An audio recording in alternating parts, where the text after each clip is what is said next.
윤석열 대통령의 계엄령은 정의와 대의를 위해 자기 목숨을 희생한 것이었다라는 신천지 유관언론 천지일보의 실론.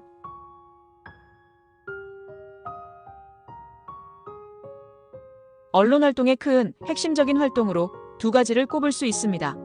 첫째는 미디어나 신문 등의 매체를 통하여 어떤 사실을 밝히고 알리는 것이요. 두 번째는 어떤 문제에 대하여 여론을 형성하는 활동인 것이죠. 언론은 이 두 가지의 활동 중 어느 것 하나라도 소홀히 할 수 없는 일이요. 또한 공공의 대중을 상대하는 것이다 보니 의도적으로 사실을 왜곡하여 전달한다거나 자신들의 입장을 밝히는 데 있어서는 그로 인해 나타나는 결과적인 부분까지 책임을 지는데 소홀히 하지 않아야 할 것입니다. 그런데 신천지의 유관언론 천지일보는 25년 1월 7일자로 발표한 천지일보 실론 12.3 계엄령인 계몽령이 됐다는데 거참 이상타라는 제목의 영상을 통해 윤석열 대통령의 계엄령을 두둔하는 발언을 했습니다. 내용은 이렇죠. 현재 행정부의 무능과 입법부의 독주와 사법부의 편향 등 삼권 분립의 존재 가치가 위협을 받고 있다 얘기하면서 대한민국 초기 김두한 씨가 국회에 똥물을 투척한 사건이 그립다라고 합니다.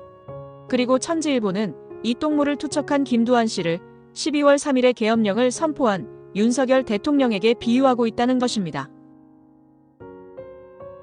또한 부정선거가 자유민주주의의 근간을 흔들고 있다고 말하며 21대와 22대 총선이 부정선거였다고 확실히 못을 박고 말하고 있는 것처럼 보이죠. 이 부정선거로 인해 입법 독주가 된 것이고 입법 독주로 삼권 분립의 근간이 무너져 국가 행정은 마비되고 말았다는데 국민들이 동의하는 분위기다라고 힘주어 말하고 있습니다. 그리고 이 엄청난 부정을 캐기 위한 최후의 수단이 계엄령이라면 계엄령을 거부하기보단 왠지 머리가 숙연해져야 한다고 말하고 있죠. 숙연해져야 하는 이유는 국회와 사법부라는 거대한 카르텔과의 대외전쟁을 선포한 것이 바로 윤석열이며 힘이 약한 윤석열은 그것에 자신의 지위를 걸었으며 유일하게 남아있는 마지막 통치 수단인 계엄령 카드를 꺼낸 것이며 이는 윤석열이 정의와 대의를 위해 죽음을 택한 것이기 때문이라는 것입니다.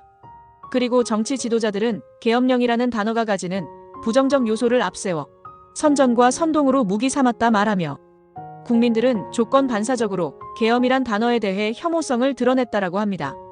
또한 이 윤석열 대통령의 계엄이 우리 국민에게 희망을 주고 있다고 말하며 분명 계엄은 엄청난 기적을 품고 있다라고 말합니다. 그리고 반전의 역사가 일어나고 있다라고 말하고 있습니다.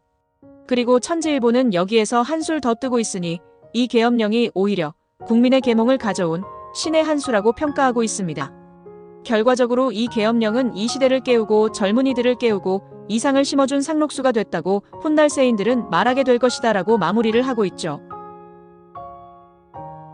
저희 채널은 이것에 대해 정치적인 평을 내놓고 싶지는 않습니다. 그러나 서두에서도 말했던 것처럼 언론이라는 것의 주된 활동 중에는 어떤 사실을 알리고 그 사실에 대해 여론을 형성하는 것일 것 같으면 천지일보는 지금 현재의 실론을 통한 자신들의 입장에 대해 공공의 책임을 져야 할 것입니다.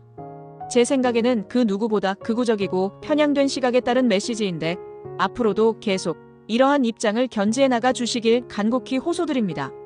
절대 입장 바뀌지 말고 이 영상 삭제도 하지 말고 이 영상 내용에 대해 앞으로도 책임을 지시길 바랍니다. 그것이 언론이 할 수 있는 공공에 대한 책임 아니겠습니까?